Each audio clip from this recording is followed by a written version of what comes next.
माझा पहिला प्रश्न आहे, त्या एससी एसटी ओबीसीना जीवनात उठवण्यासाठी ज्या फडणवीस सरकारच्या मंत्रिमंडळाने निर्णय घेतला तेव्हा एससी एसटी ओबीसीचे आमदार काय फुकटात बसले होते का?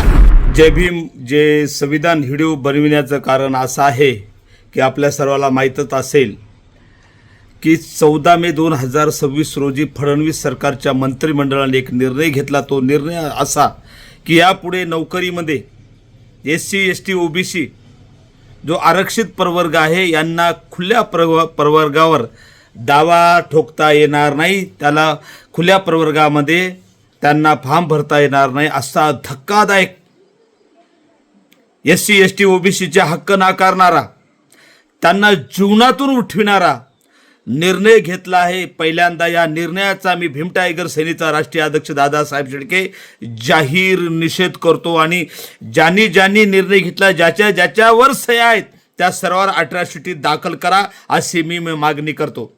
माझा पहिला प्रश्न आहे, ज्या एससी एसटी ओबीसीना जीवनात उठवण्यासाठी त्या फडणवीस सरकारच्या मंत्रिमंडळाने निर्णय घेतला तेव्हा एससी एसटी ओबीसीचे आमदार काय उपटत बसले होते का? कारण मुळातच हा निर्णय संविधान विरोधी आहे. हा निर्णय एससी एसटी ओबीसीच्या लोकांना, विद्यार्थ्यांना जीवनातून उठविणारा हा निर्णय आहे. हा निर्णय फक्त आणि फक्त ब्राह्मणाचे हित साधणार आहे. हा निर्णय मनुस्मृती लागू करणार आहे. कारण मनुस्मृती सांगते लोकांना तुम्ही वर्धयर्थ मुख बाऊर पादत ब्राह्मण क्षत्रिय वैश्य शूद्राचं निर्वर्तेत. इथं शिक्षण नोकऱ्या फक्त ब्राह्मणालाच भेटल्या पाहिजेत, हा मनुस्मृतीचा अर्थ आहे. तुम्हाला माहित आहे, गेल्या महिन्यात भीम जयंती झाली. सगळे भीमसैनिक नाचून नाचून थकले असतील, नाचून नाचून झोपले असतील. त्यांना मला सांगायचं, आता तरी जागे व्हा, संघर्षाला तयार राहा. या ठिकाणी तुम्हाला जीवनातून हे फडणवीस सरकार उठवित आहेत. पर्याय नाही आपल्याला संघर्ष केल्याशिवाय. कारण हे जे फडणवीस सरकार निर्णय घेत आहे हे सगळे निर्णय आम्हाला जीवनातून उठविणारे निर्णय आहेत, आमच्या नरडीचा घोट घेणारे निर्णय आहेत.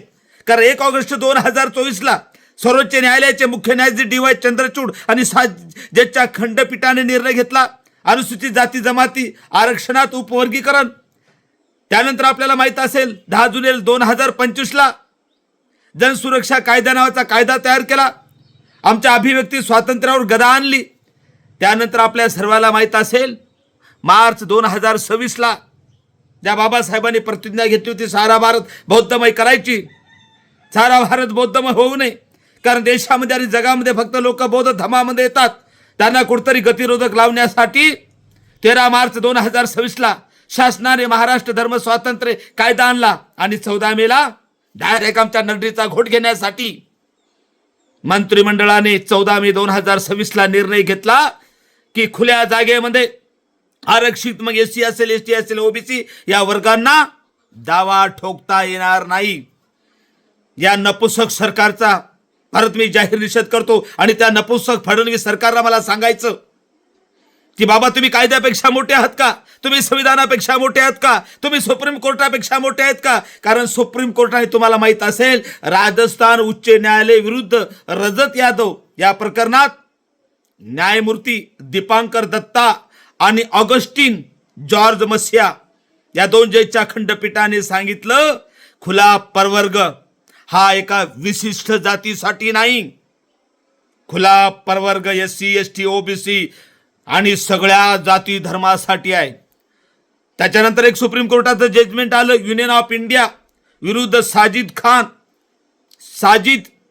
युनियन ऑफ इंडिया विरुद्ध साजिद प्रकरणात ते सुप्रीम कोर्टाने सांगितलं खुला हा प्रवर्ग सर्वांसाठी आहे, ते एका वर्गासाठी नाही. इंदिरा साहनी प्रकरणात 1992ला ते सांगितलं. आणि म्हणून अशा पद्धतीने सुप्रीम कोर्टाने खुल्या प्रवर्गाची वारंवार व्याख्या केलेली असताना जाणूनबुजून फडणवीस सरकार ब्राह्मणाला मलिदला लाटण्यासाठी, कारण एससी एसटी ओबीसी म्हणून जो आणि आर्थिक निकषावर जे आरक्षण दिलं हे सगळे मिळून जवळपास 85% होते.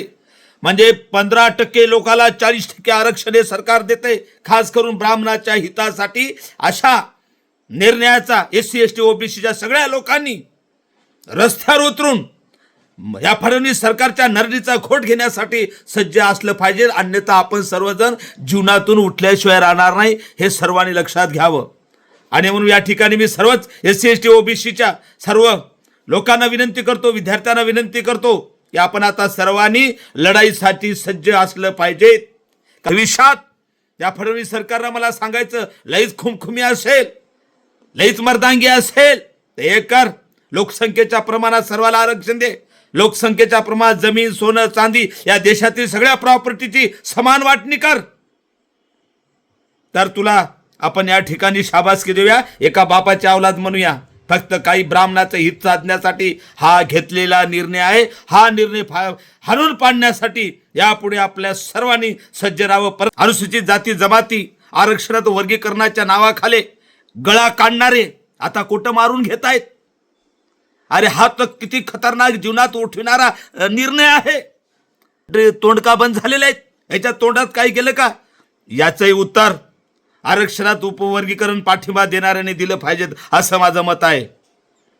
मी यापुढे विनंती करतो SC ST OBC सर्वच लोकांनी, विद्यार्थ्यांनी फडणवीस सरकारच्या नरडीचा घोट घेण्यासाठी आपण जिवंत राहावं. अन्यथा फडणवीस सरकार SC ST OBCच्या नरडीचा घोट घेतल्याशिवाय राहणार नाही. तुम्हाला आणि मला जीवनातून आपल्या सर्वांना उठवल्याशिवाय राहणार नाही. एवढं या ठिकाणी सांगतो आणि संघर्षाला सर्वांनी तयार राहावं असं आवाहन करतो. थांबतो. जय भीम, जय संविधान.